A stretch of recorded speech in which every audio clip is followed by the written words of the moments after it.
Hey there, I'm Margaret Gill, and welcome. This is tip number 9 in the top 10 speaking tips. And today's topic is get over yourself and make it about the audience. Now, I'm going to get serious with you here because this is where the rubber hits the road. You can finish this series. We've got one more in the series after this one to go, and you can go tick, oh yes, I've listened to all of those, I've ticked the boxes, yes, I've done all the homework, I've taken all the notes, oh yes, I'm such a good person, I've done inspiring speaking. Yet no, you haven't, because you have done inspiring speaking when you've actually spoken on a stage.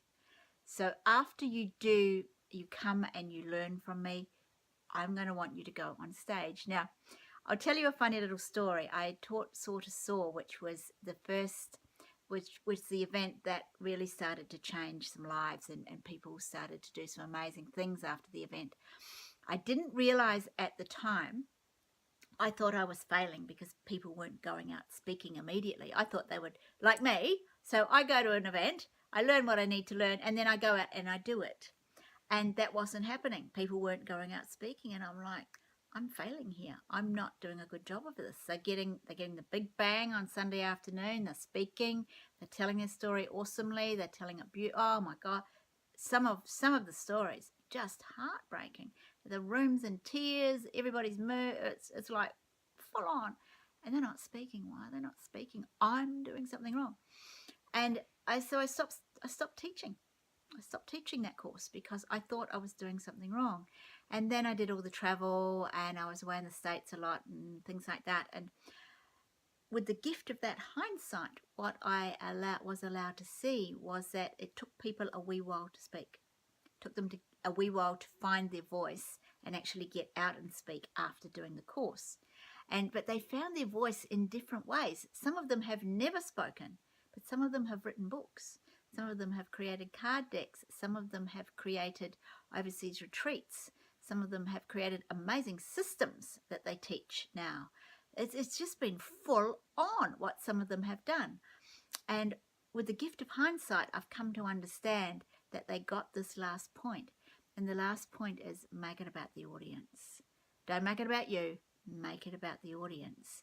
And speaking allows you to do that if you do all of the things that we've been talking about here in this little series. You probably understand from this series there's a lot you need to learn.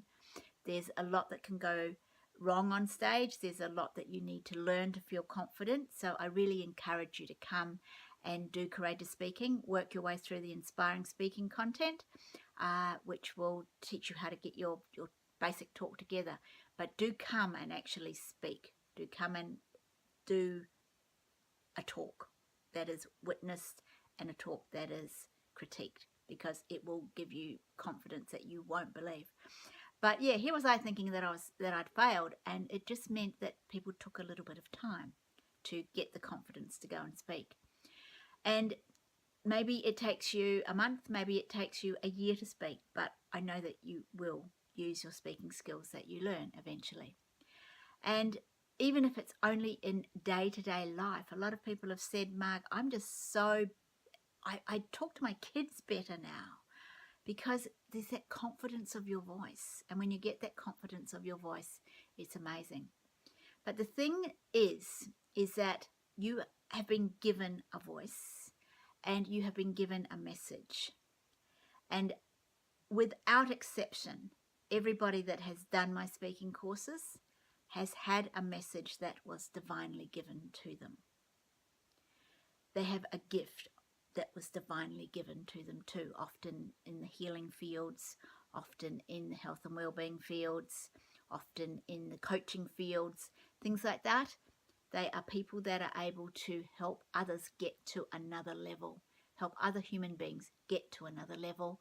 And in that instance, I say to you, you were given a gift, and who are you to withhold that gift from the world? There's a point at which I had to ask myself that question as well, because I used to ask quite frequently. But why would it be me? Why is it me that's been chosen to go out and do this stuff? Why couldn't I just stay in the corporate world? Why couldn't I just stay in my little nerdy cube between the accountants and the IT people and the management? Why couldn't I do that? Why did I have to be pushed out into this arena that I didn't want to go into?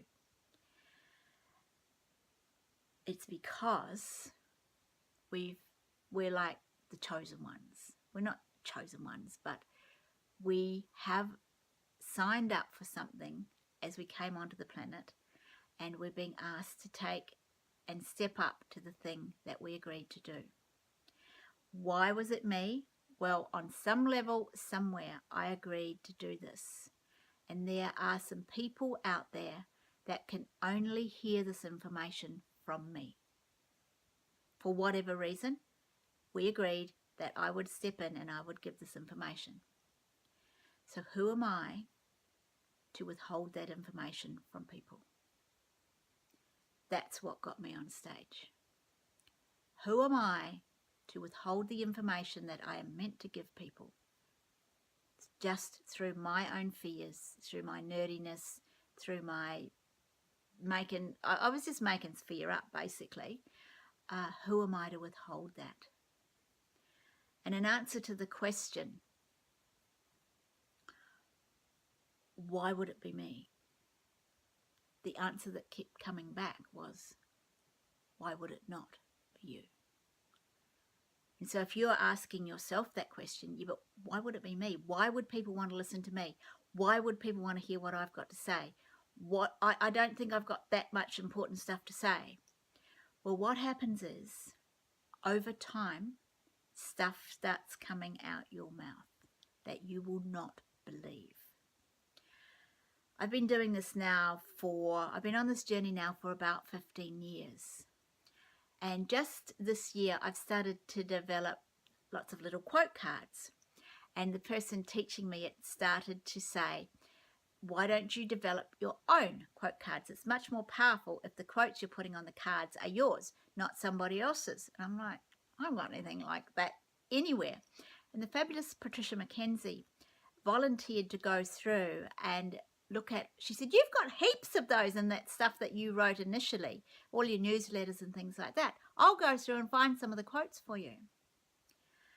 Now, I look at some of what I've written and I know where she got it from. I know where she got particular words from. It might be half a sentence that she's plucked out and it's turned itself into a quote. I know where she got it. I don't even have to ask her where she got it. I know the newsletter that went out. And there it is. Profound words.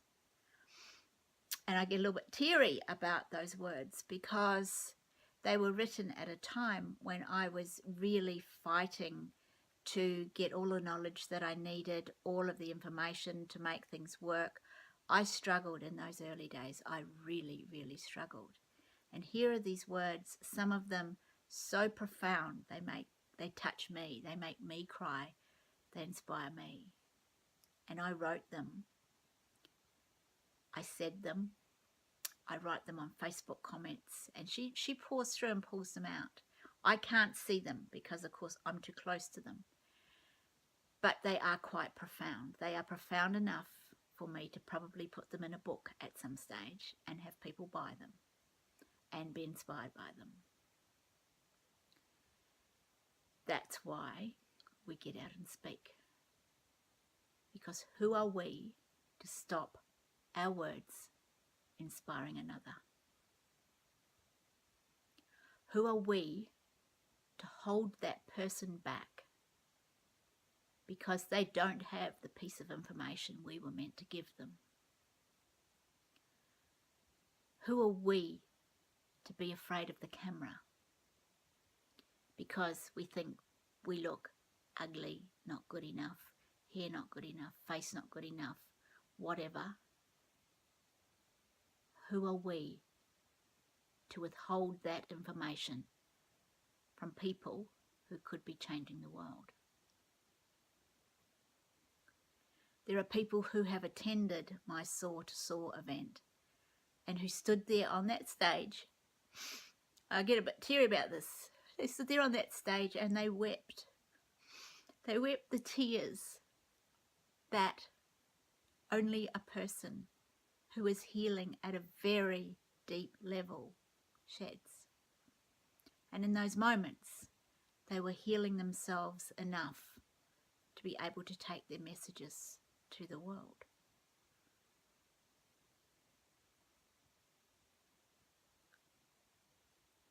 Had I not taken to the stage and had I not learned all of the stuff that I've learned, they wouldn't have been able to do that.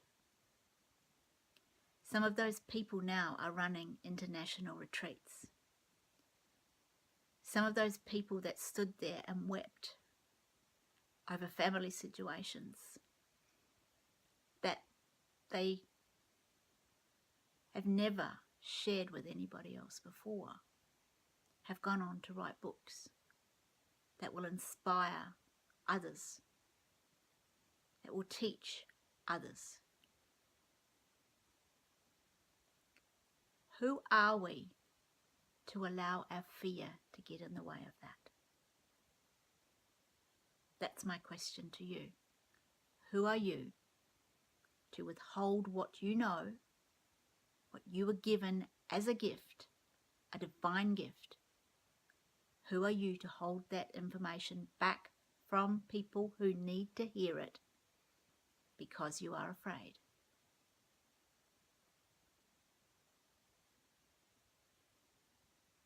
I know that when I asked myself that question, I knew I couldn't live with myself if I didn't have a go.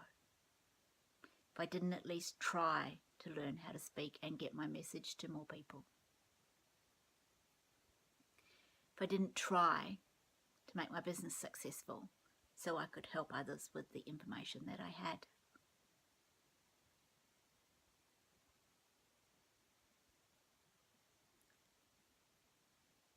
It's that Marianne Williamson quote. Who are we to play small?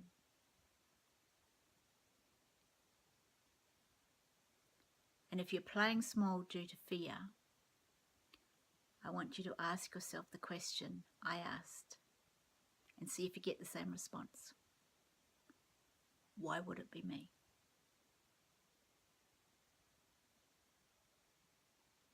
Why wouldn't it be you? Why wouldn't it be you? Because you are that amazing, talented, gifted person with a message for the world. You've just got to get the knowledge that you need to be able to take it to a bigger audience. And once you've got that, you can do whatever you like with it. Then it's you and the universe.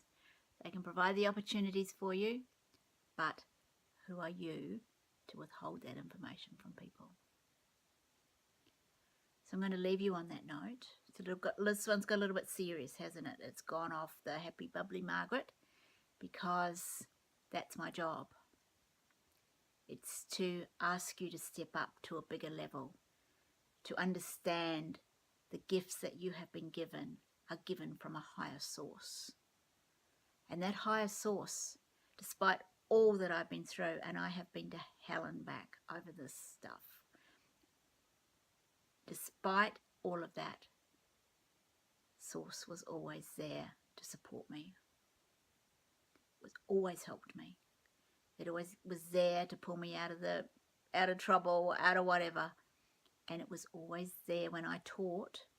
It was always there telling me the next thing to say when I'd forgotten, or I couldn't think, or I was so tired my brain had stopped. Something just kicked in and the words came. There's something bigger at play when you step up to speak. And I can tell you from the bottom of my heart that there is nothing on this earth like seeing somebody shine from your words. From teaching somebody to do a particular skill and then seeing them not only go out and do it, but blitz it. Actually do it better than you. That's happened. Many of the people that I've taught are actually better speakers than me, or I consider them to be better than me. Many of them have done things that are way more betterer than what I've done. But that's not the point. That was their journey. That was what they do. And whatever you are destined to do, there's a gap between where you are now and a bigger audience. And I can tell you from all of my learning, from the bottom of my heart, that learning to speak will fill that gap for you. So I'm going to give you a little bit of time now to we're going to finish differently this time. You're just going to pick up a pen and a piece of paper now, and you're going to write down all of the things that you think could happen positively for others when you teach them what they know. And at the end of that list, ask yourself, who am I to stop them learning that? And we'll see you over in the last lesson once you've done your list. Be gentle with yourself. This is big stuff. Be gentle. But you are remarkable and you have a message for the world.